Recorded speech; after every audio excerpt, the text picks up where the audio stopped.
welcome to the Shapes of Grief podcast. Today I'm joined by filmmaker Jill Campbell in the Hudson Valley, New York.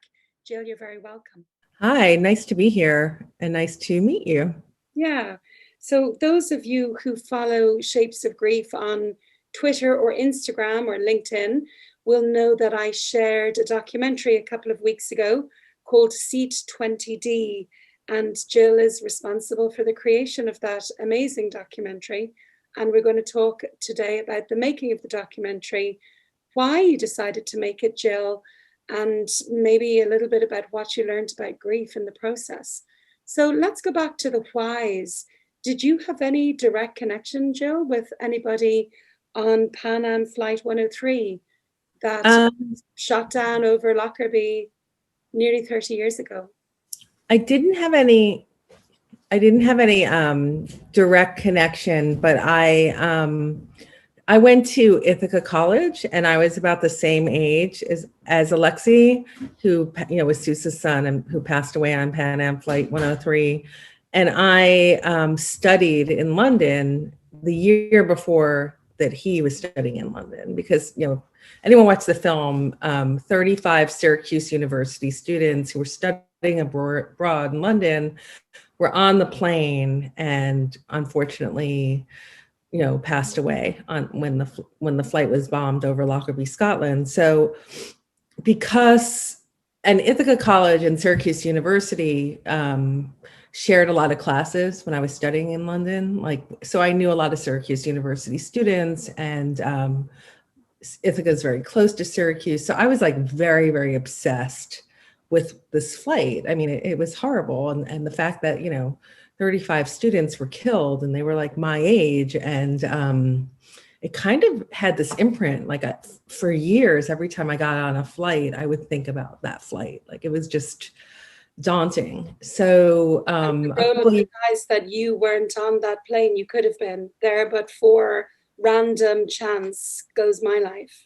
100%, exactly. And yeah. And so then I was in Montauk, New York, I was actually with my husband, and we were just, looking for things to do. It was a rainy day, and he saw this little blurb in this newspaper that was I wouldn't say advertising, because Susa never advertise or tries to market. It's such a weird thing, because you're talking about a child's death, but it told about dark elegy. So we were like, let's just go check this out, and we got there, and I was so blown away, for my connection to this tragedy and how much I followed it, and also just Susa's work, and just overwhelmed us. And just everything, being there. And so let's rewind for listeners who haven't seen C20D, and let them know who Susa is and what dark elegy is. So Susa Lowenstein is a sculptor and an artist, an amazing woman who lost her son, Alex Lowenstein, she calls him Alexi, on the bombing of Pan Am Flight 103 over Lockerbie, Scotland in 1988. And he was a Syracuse University student. And, he was unfortunately one of the children that was shot down in the flight. So the sculpture garden, the sculpture garden was created because Susa, upon hearing the news of her son's death, fell into a ball, and of course was devastated. I mean, I'm a mother. As a mother, that's your worst nightmare. And I think as soon as you become a mother, that's always your worst nightmare, is losing a child. So as an artist, she turned to her art. She, what she says is it kept her from drinking herself to death. It kept her sane. And she started, after the funeral, after everything, trying to figure out what to do, she started sculpting herself in the position she fell upon hearing the news of her son's death. And she found solace in this. And then, so she sculpted herself life size, and naked. And she says she sculpted herself nude because she was stripped of everything she had. And that's how she felt.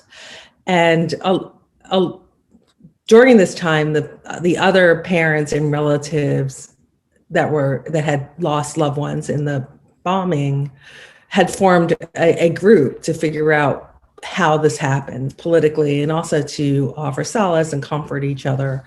And they had a newsletter, and Susa thought, well, this is helping me. Maybe it will help some of the other parents or relatives who lost, not just parents, not just women, relatives who lost loved ones. So she just put they had a little newsletter. I don't even know if they had email back then. No, they didn't. It was 1988. She put the blurb in the newsletter, and she got this overwhelming response. And she said she invited men, but it was just the women that responded. It wasn't all mothers. It was different types of relatives, and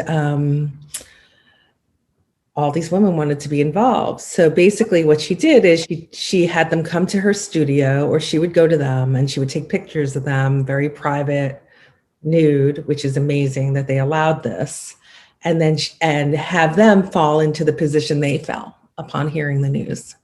And she would create a sculpture of that woman.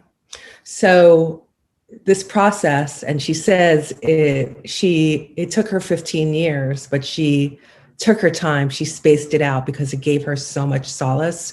She knew if she wasn't working on this, she might fall apart. So she spent 15 years, and she created what she calls Dark Elegy. And it's a sculpture garden of over, I think it's 78 sculptures of life-size women in the positions they fell upon hearing the news of their loved one's death. And the garden, when I discovered it, she has it in the backyard of she lives in Montauk, New York. It's a beautiful beach town. And her son, Alex, was a surfer. So basically it resides in the backyard of her home, and she opens it to the public from 10 to noon daily.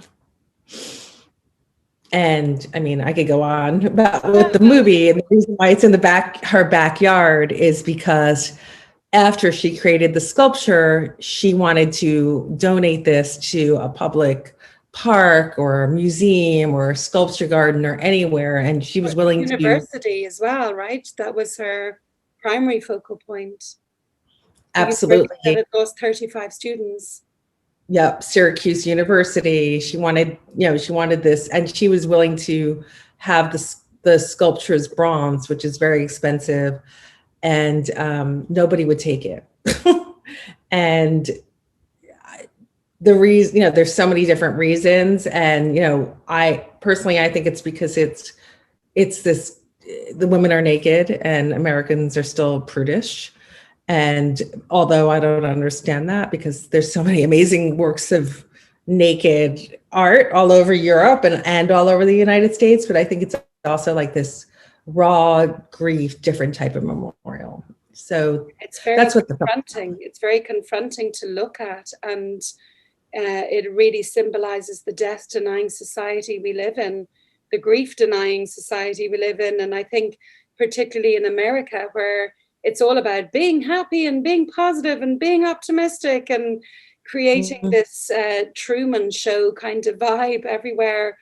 This raw, naked grief is just too incongruent with the message that America tries to present a lot of the time.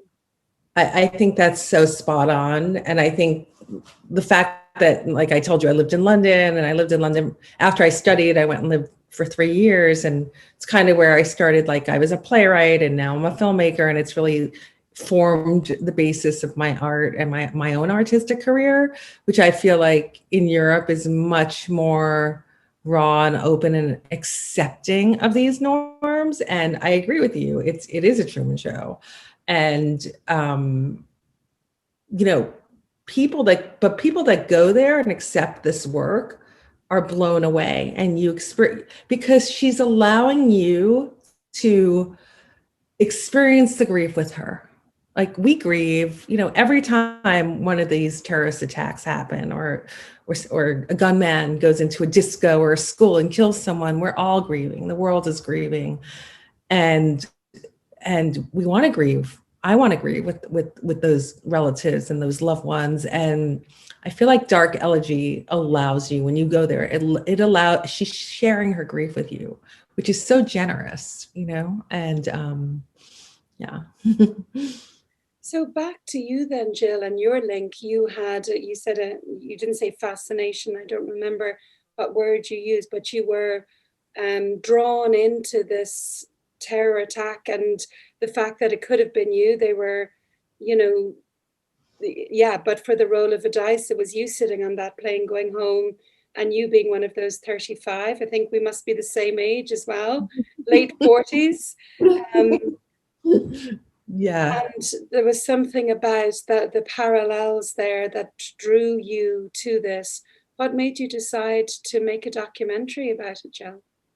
That's a great question. And it's a question for every documentary. Like, why am I going to make this documentary? Because you're devoting to each documentary 3 or 4 years of your life, creating it. My husband works with me. He's my partner. He helps me produce, and he's just my right-hand man. And so we went back to our hotel after seeing Dark Elegy, and we couldn't stop thinking about it. I was trying to figure out what my next project would be. I just finished working on this film called Mr. Chibbs about an ex-NBA basketball player, but my films are very raw and not, it would be a compliment to say they're more European. Like, I didn't make a typical basketball doc about Kenny Anderson. I made a documentary about an NBA star in a midlife crisis, trying to figure out what he was going to do with the rest of his life and dealing with alcohol issues. So I was trying to figure out what my next project would be. And I was just decided, you know what, I'm going to just get in touch with Susa and see if she would be interested in us coming to film her and making a documentary about the project. And at first I thought it was just going to be a short documentary, like 15, 20 minutes. And of course, I'm calling her cold, which is, really hard. And she's lost a child. So that made it even more difficult. I mean, this is basically the hardest film I've ever worked on, because I'm dealing with people that have experienced what I think is the worst grief imaginable. And so I got in touch with her, and she was first, talked to her. She was like, "Who are you?" I sent her my work. I sent her Mr. Chibbs. I sent her some articles about me. I told her what I wanted to do. And she was a little reticent because, she'd spent, I think it's 32 years, but when I met her, it was like 29 years, dealing with this and dealing with the press and talking about it. And it's still raw. It's still right here. It's still on the surface. So we just decided, she was in Florida, and we decided, like, when she got home, we would just come and meet her. We brought our cameras, and the way I work is just kind of take it really slow, not push, because I really kind of got that vibe from her. Like, maybe I would get one day at Dark Elegy, and that would be it. Maybe I'd get 10 minutes. So we just kind of got there and had our cameras, and we just, and she was awesome from the moment we got there. And I think it's also because we weren't pushing, and because I was just following her lead. And I think once she started talking about it, and because I was also focusing on her work as an artist and Susa as a person, and I specifically was not focusing on the political aspect of this, because there've been a lot of different documentaries and work on the political aspects of this. I wanted to focus on what happens after, what happens, when your world is blown apart, and how story. The human story that she was portraying in her work. And it's kind of interesting because I feel like my films are kind of like her work, and and the film took on like her personality. So we went and we filmed, and they were hard to film because they're huge, they're life size and they're bigger. And so we experimented, we played, we interviewed her. It was crazy. We got there. We I had a dog at the time that was dying, and I didn't want to leave the dog alone, so I had to brought my dog with me, and we had the dog in the car, and she was okay with that. And we're pretty chill, but you're filming with a lot of equipment and sound, but at the same time I like to use very small crews, and especially for something like this, because I want to get that intimacy. So it was just Greg and I at first who just went, and then she, after we did the day, of course, I just wanted to film forever and ever, and she's very busy. So she agreed to let us do another day. And then she agreed to let us do another day. And then we started to become friends, I think. And I think she started to trust me. And I would make, I was making little demos and editing little pieces along the way. I really did think it was going to be a short. So I made a couple of shorts and I would send them to her. And I could tell she liked what I was doing.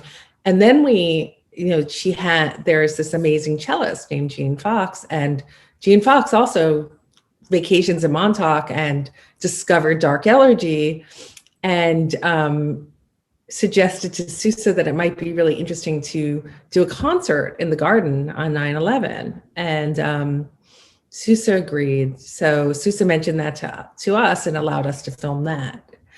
And that was beautiful. And all the, a lot of big audience people, locals came, tourists, people who had lost loved ones in 9/11 were there, firemen, and Gene Fox. Like everything about this project, it was just so beautiful and so generous. Like we were we didn't have a lot of funds for it, but people just gave me their time for free. Like, so Gene, who knows a lot about documentary, just offered me all her music for free.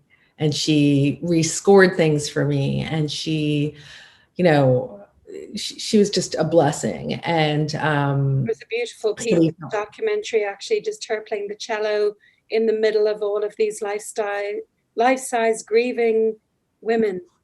Yeah. Thank you. Yeah. And I specifically I'm so happy. I just played the whole piece. I didn't want to be like a movie where you cut it. I'm like, this is gorgeous.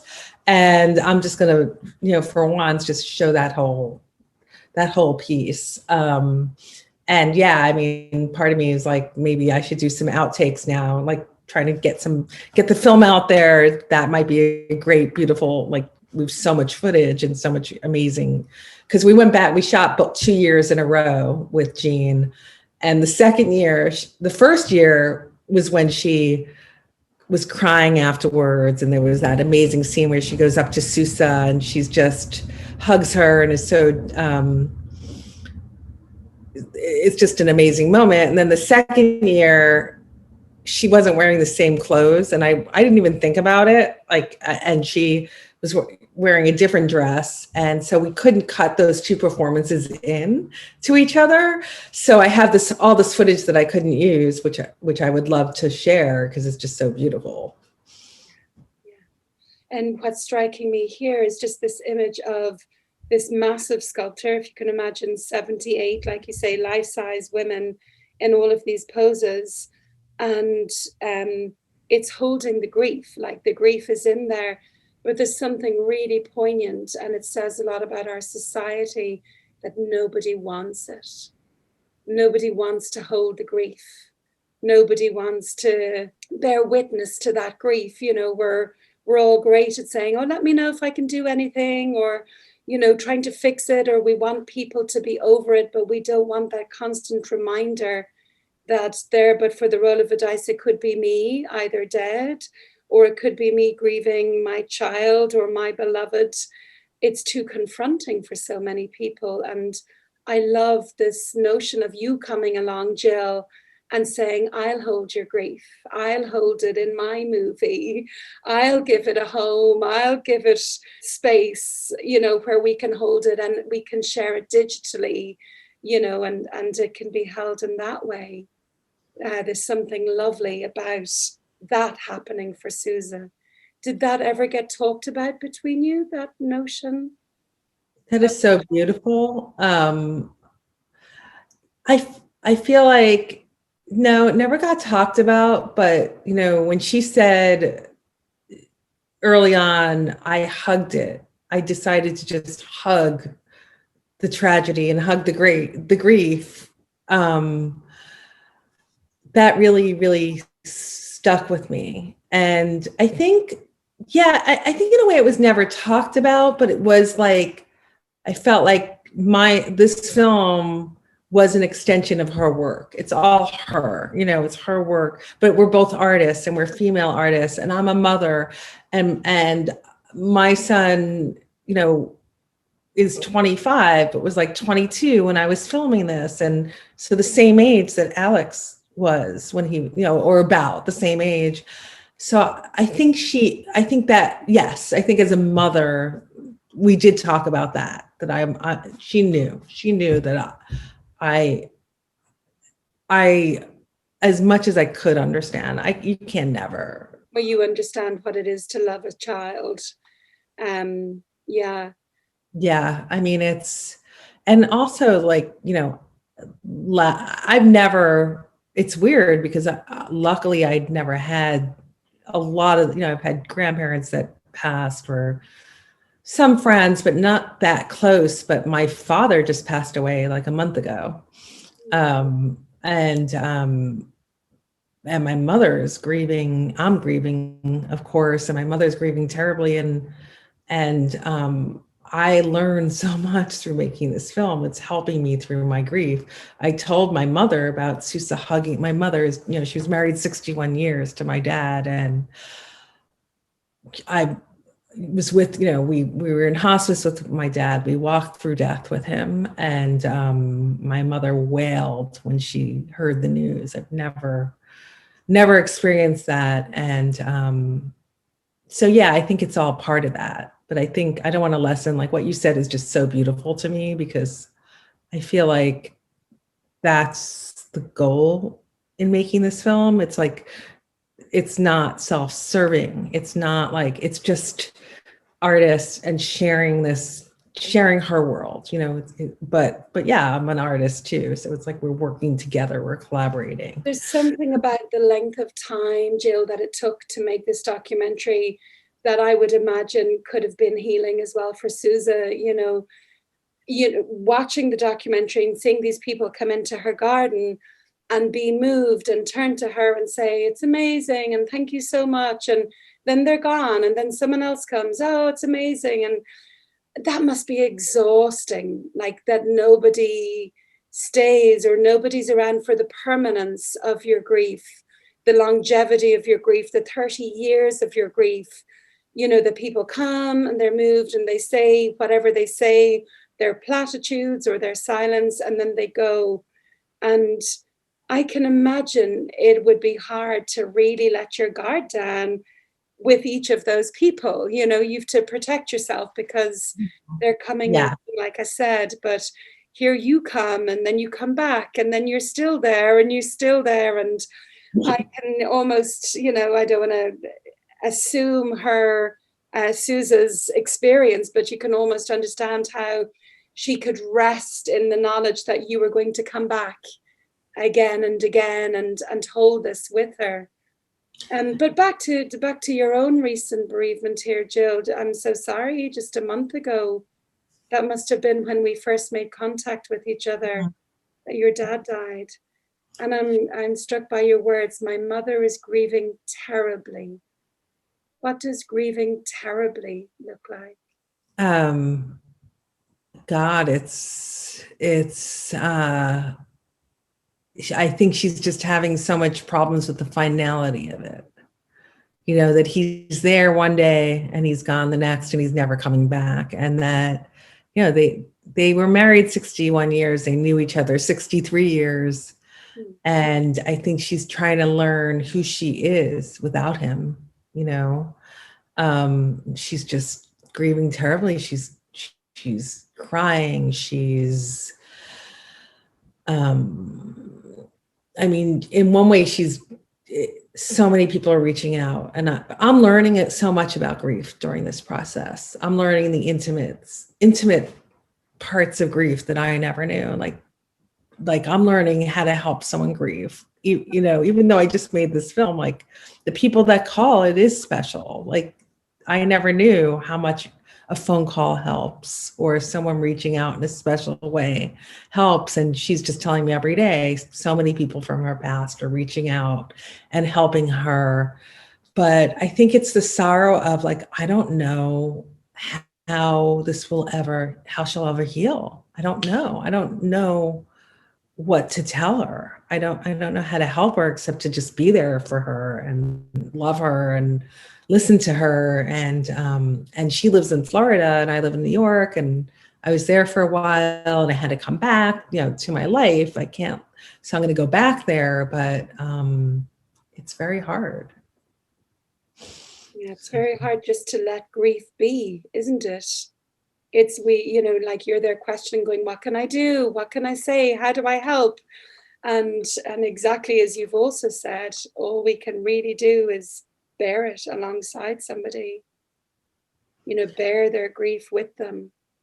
Yeah, I mean, I think it's, you know, we're all going to experience it. It's the one feeling, you know, everyone in life is going to unfortunately experience. And I do think for like hospice was beautiful for me. Like we died with my father. We went through it. We had to make the decision to put him into hospice. It was only 4 days. My mother told me to film some of it. I took out my camera and filmed it, which was wild. And there might be a short doc in that. I mean, she was okay with it. And yeah, it's still very raw and fresh. I mean, I feel like, you know, I was a wreck for a while. I'm feeling a lot better now, but I'm more, when I see my mother, I just lose it. Or if my mother starts crying, I just lose it. But it's nice to hear you say that, like living with it. Like I'm learning. And I mean, with your podcast, are you a grief counselor? Or I mean, I've read a lot about on your website, but like, what are your goals to help people just going through grief? I work as a grief therapist. Oh, I okay. have clients who come on Zoom nowadays, mostly. And Yeah. also, so I've worked with hundreds of people over the last few years. And the podcast came from, I suppose, my frustration with the world, that so few people really understood grief until they were walking the walk. And it felt like an act of kindness and an act of service to offer this platform for various reasons, for people to tell their stories, which in and of itself is a really therapeutic thing to do. And then for other people to hear those stories and go, I'm not alone. And, you know, while everybody's story is different and while grief is unique to all of us, we're also really the same, you know. And I read a ton of books, and many people send me their books about their experience of loss. And they're all unique and everybody's name is different. Yet our basic humanity really is so similar. So to share it, every time we share it, someone else will find that and feel, you know, as I said to someone I just interviewed before you, Jill, another Jill actually, you know, a mother in Kerala, India, wrote to me a couple of weeks ago to say that her little girl had died in December of last year, and that it was listening to the podcast that got her through the year.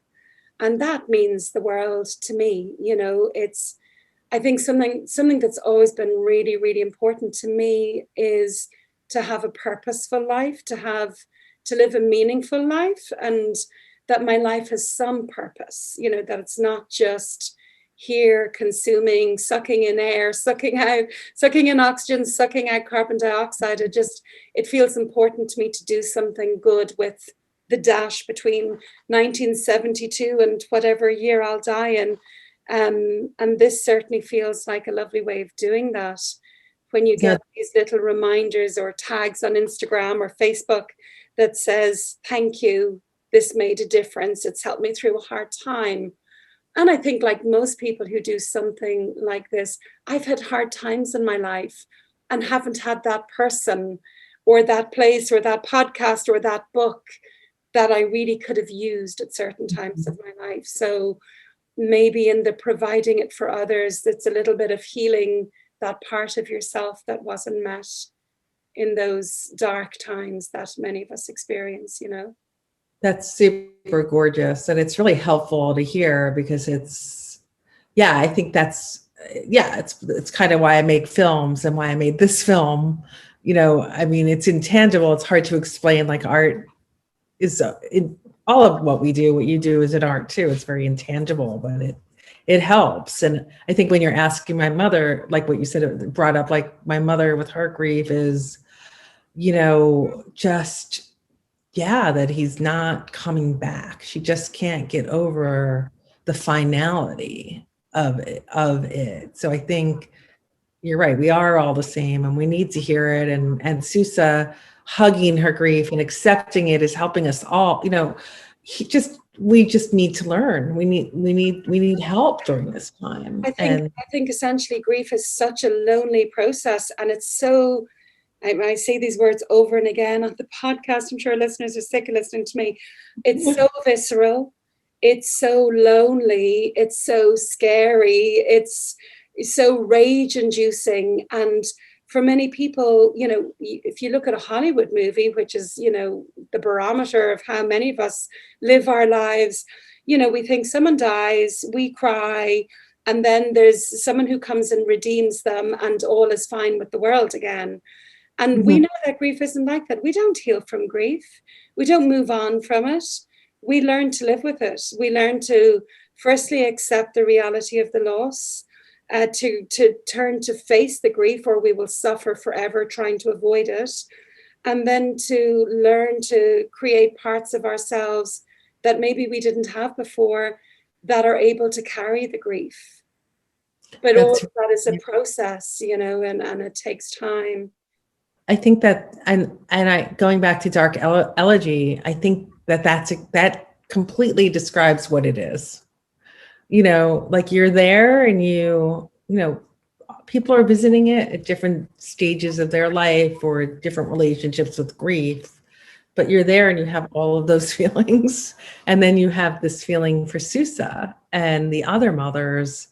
And it also brings me to, you know, I interviewed 2 other mothers that lost their child on that flight. And again, it was their generosity blew me away. And they were the hardest interviews I ever did in my life. So beautiful, those women. Oh my God. Oh my God. Yeah. There was that one moment where Aphrodite literally, like, you know, we're talking to her and she's talking about her daughter who she lost. And then you see her face where she just relives that moment for a second, like on camera, or when she talks about she got uterine cramps when she heard that her child had died and her womb started aching. That really stuck with me. Like, and I can imagine it as a mother, you know, but she was so honest with us. And that's why this film is there. You know, I really hope that it does help anyone, just like what you're doing. I hope just by watching it, like, it's not the Hollywood story. It's raw. It doesn't have a happy ending. It has a hopeful ending because Susa is so hopeful. And her husband dies towards the end of it. Yeah. Yeah. That was also super difficult and so generous of Susa to let me in during that time because he was sick the whole time. So he, you know, we got him on camera that once during the concert, but I never wanted to ask, you know, I never pushed that relationship. I was always very respectful of that. And then it was only later in the edit that I realized this is part of the story, you know, because she's creates her sculpture garden about grief and her husband's dying during this time too. And so I had to try to build him as a character without having much footage of him.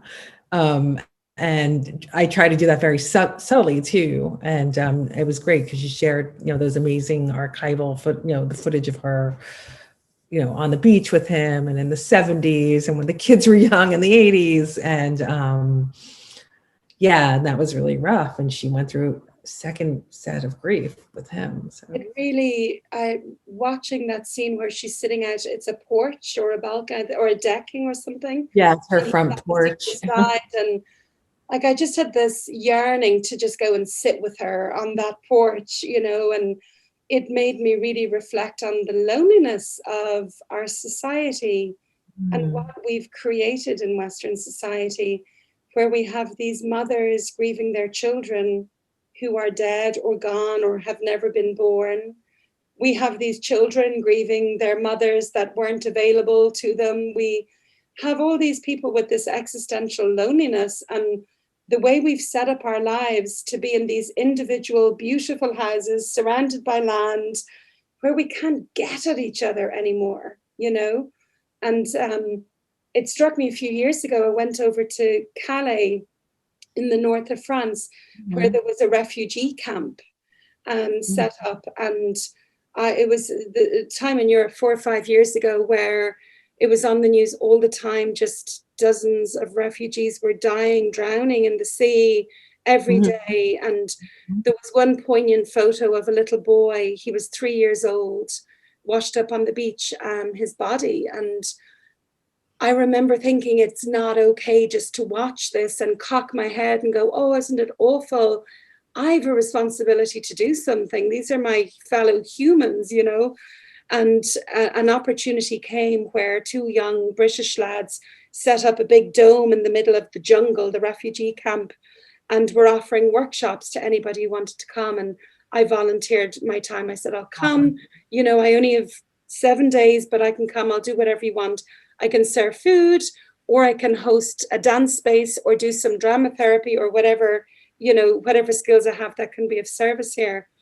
And I went there and, had this experience and offered my services and came back. And I remember meeting a neighbor in my local vegetable shop, and I'd been on the news, apparently. I don't even remember being filmed, but I was filmed. And she said, oh, I saw you on the news. And she said, what was it like? It must have been awful. And yes, of course, it was a horrible human tragedy. Yet there was also, what I picked up when I was there, the humanity that was there of these people living together, minding each other, taking care of each other, respecting the church, the mosque, and, having this respect, coexisting, being in community everywhere together, dancing together, which was lovely. That was, part of me had been questioning my work and going, oh God, did I even offer anything? Was it any good? And only afterwards, someone said to me, that's the first time the different nationalities actually participated in something together. Normally, they only, stuck to their own nationality. So I was really happy to hear that. But my point in the vegetable shop, and this woman said, was it awful? And I said, something, I actually feel really lonely since I came home, come back to my own little house, and I miss the hustle and bustle and always someone being there. And a lot of underdeveloped communities that we call underdeveloped, they have that community and love and support for each other that we've lost in Western culture. And for me, that's a very long outtake to what I find watching Susa alone grieving on her chair. Yeah, I agree. I mean, it's watching her grief, but then allowing us into that grief is like her way, her community, and then allowing people in every day to her backyard from 10 to 12. Like I have a couple of things to say, because that sounds super interesting what you experienced. And I agree. One thing to say is I did ask her once, did she mind every day having these strangers in her backyard? And she said, no, I love it. She loves it. She loves to look out and people are looking at her work, and it's only from 10 a.m. to noon. So she has her boundaries where, there's not always someone in her backyard. But I thought that was a gorgeous answer. And I think another thing that you've brought up is like right now with COVID, it's horrible. Like all this grieving alone, I went through it with my father, and I'm Jewish, and in the Jewish community, we sit Shiva for a week, and that is our community of having people around, and you're Irish, and I'm the Irish funerals, or wakes, wakes, Irish wakes, or and I wonder what that says is like it makes it more lonely. I mean, yes, we have Zoom, yes, people are calling, but just don't have the people around. Like people kept sending us food, and it was just my mother and I and my brother, and my brother's a vegan. So we were like, my mother and I were like, we can't eat all this food. What do we, it was beautiful. It was beautiful that people were doing that. But you missed out on people bearing witness to your grief and bearing witness to your experience and carrying it with you, accompanying you in the shock of it. And I think, there's a man, a BBC reporter, Kevin Toulis, who speaks about, the Irish wake, and we have people who come up and say, I'm sorry for your loss. I'm sorry for your loss. I'm sorry for your loss. And you might hear that 200 times over 2 or 3 days. And he describes it beautifully, like what is happening is every time someone takes your hand and says, he's dead, he's dead, he's dead. That's not what they're saying, but it is what they're saying. It helps us accept the reality of the loss, which is, according to Warden, one of the first tasks of grief. We need to accept that this is real. Yeah, it's like I don't think my mother's there yet. Like that, when you ask me about my mother, like she's just not there yet, but it's only a month. So she really needs time.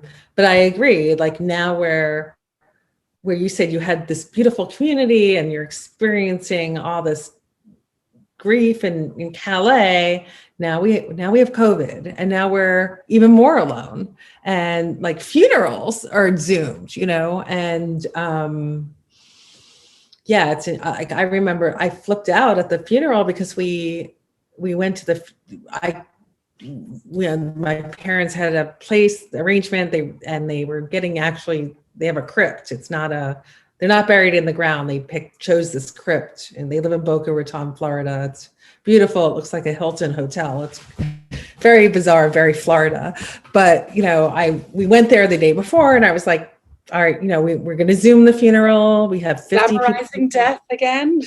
Yeah, exactly. I'm like, we're Zooming it. And I'm producer director, and I'm like in charge of it all. And I had to get cords to, and we get there, and the crypt could not pick up any internet signal. And, we had 5 people that could show up to the funeral, and so many elderly. We didn't want anyone to really show up. I mean, people did, which was beautiful.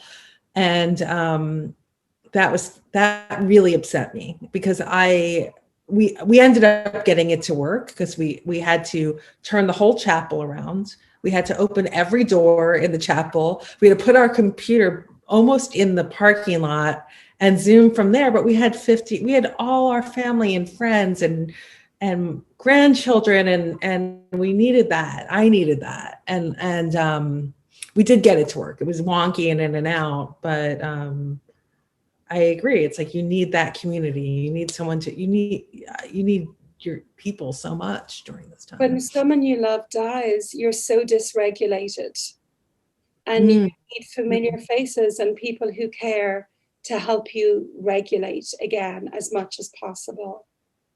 It's so important to have that presence there. I agree. Even ritual. Yeah, if they weren't there, I would love the 5 people that were there, but we were all like, and it's weird because we're all like, we must film the funeral. We must get the Zoom to work, which is like a weird thing because it's a funeral. But it's like, it's about what you said. Like, you just need that community. And Joe, tell me, if you're willing, what is Sitting Shiva like? It's 7 days. What are all the things that would have happened if we weren't living through a pandemic for you and your mom and your brother? It's so I mean, we're not very religious, but the really religious sit on boxes, and they're like, they don't sit on furniture. They put black cloth on mirrors, but basically, for, you know, we're pretty secular. It's you sit there, you open your house, it's an open door, you know, could be 3 days, could be 5 days, could be 7 days, and everyone, you know, just comes, and they bring food and drink, and you just talk, and you have community. You talk about your deceased loved one and tell stories about them? Yes, on and on. Talk about the deceased loved ones, stories, friends, you know, for present, past, family members. It's really beautiful, and it's so missed right now. Like my friend, the week after my dad died, my friend's mother just died, and the same thing. She's Jewish, and they were able to Zoom the funeral, and she Zoomed a memorial service, and Zoomed. They Zoomed a Shiva, which I'm like, wow, I didn't even know that, because I don't even know this world of death and Zoom and COVID. But I do have to say we're lucky, because we were allowed, you know, people who have relatives that are dying of COVID can't even go in the hospital, you know, and we had to decide, like, if my father stayed in intensive care, only one person could have visited him a day in intensive care. And it kind of like pushed up our decision of him going into hospice. And then hospice, they only allowed 2 people a day, but at least we were there, you know, and we kept sneaking in. The whole family, like all the grandchildren flew in, and we kept getting kicked out of the hospital. But, you know, I feel so horrible for these people who also, like, we're talking about community, and can't see their poor relative, can't be there with them. It's a whole other trauma of a whole other level that I'm starting to see in clinical practice now. You know, a whole other layer to the grief is the regret, and the trauma of not being able to be with them as they died, you know. Jill, you said that the making of the documentary made you learn a lot about grief. What did you learn? God, that's a great question. I learned that it's always on the surface. It will never leave you, but you will smile again. You will find joy by watching Susa. This is what I learned from Susa. You will find meaning in your life again. That doesn't mean it's not raw. It doesn't mean that it ever goes away, but you can, and if you hug it like Susa does,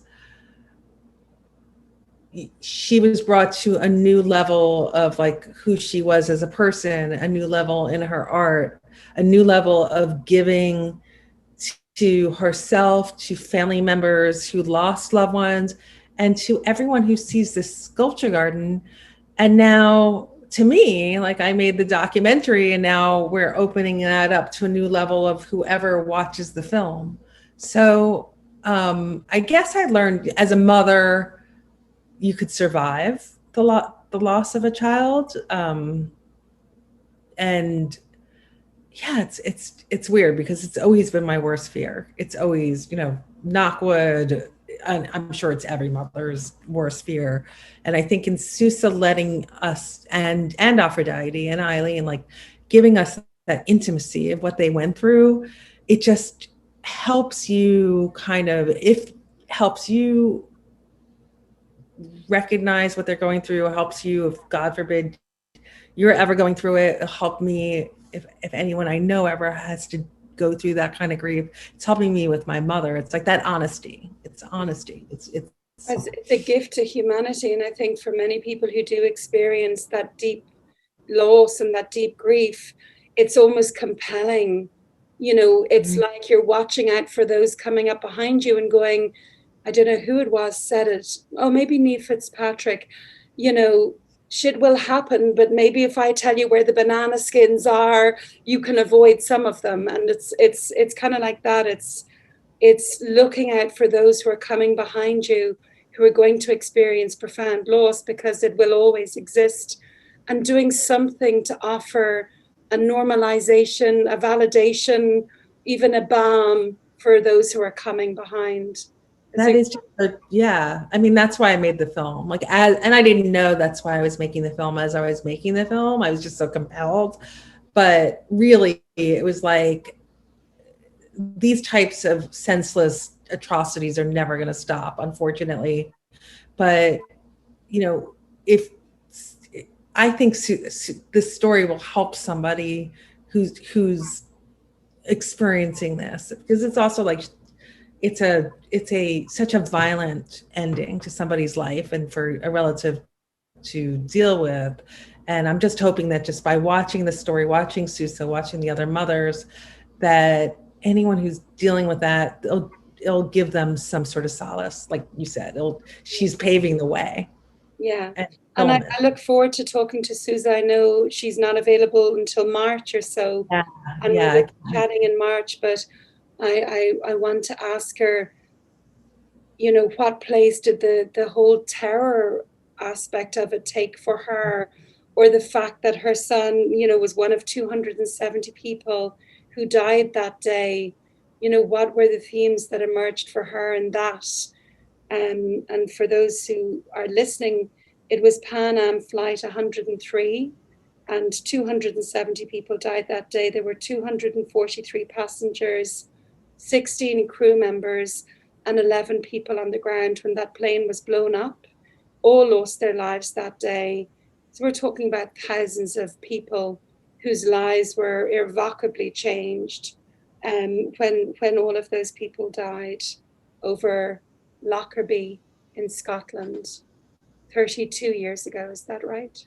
32 years ago, because it was 1988. So, God, that's a great question. I can't wait for Susa to talk to you. I mean, that's another thing with the film. I mean, she's looking forward to talking to you. But it's not like a normal film where, like, you know, like when I did the film with Kenny Anderson, it was like he would do press all the time and talk to anyone. And, you know, but, you know, this is just very different. This is a mother who lost her child. Like I'm very respectful of that. Like I'm very respectful of, you know, when she's available and wants to talk, and when she says, you know, when she can't. So, but she's looking forward to it. She told me so. Well, give her my love and my well wishes for the next couple of months, and we will meet. And I know it'll be a rich and meaningful conversation when I meet her. But well done to you, Jill, for producing such a beautiful piece of work. And I love the idea that whatever happens or doesn't happen, Dark Elegy, that it is forever held. The stories, the love, the grief is forever held in your work for the world Thank to you. see. That means the world to me. Really, thank you so much. It's such a dear project to me, and thank you for speaking to me about it. Thank you for your words. They're really comforting, and yeah, no, I just appreciate it all. So great to meet you, Jill. And I'll link to the doc. I have shared it already on social media. I'll share it again, and I'll link it to the description of this podcast. So for anybody listening, shapesofgrief.com. Look up Jill Campbell. I think you'll be episode 60 something, and I'll have a description there. Oh, I can't wait. I'll go follow you and connect on social media too. And I wish you well as you navigate your own grief after your father's death, Jill, and as you accompany your mother in her tremendous grief as well. Good luck. You. Yeah. I'm going to actually point her to your podcasts. That will be helpful. So, well, people report it's so validating just to hear somebody else say, I felt like I was going crazy. How could I ever survive this? And I did survive this. We need to share stories, real stories, you know. These are what make us human. So I agree. We could talk forever. Thanks, Jill. Okay, thank you.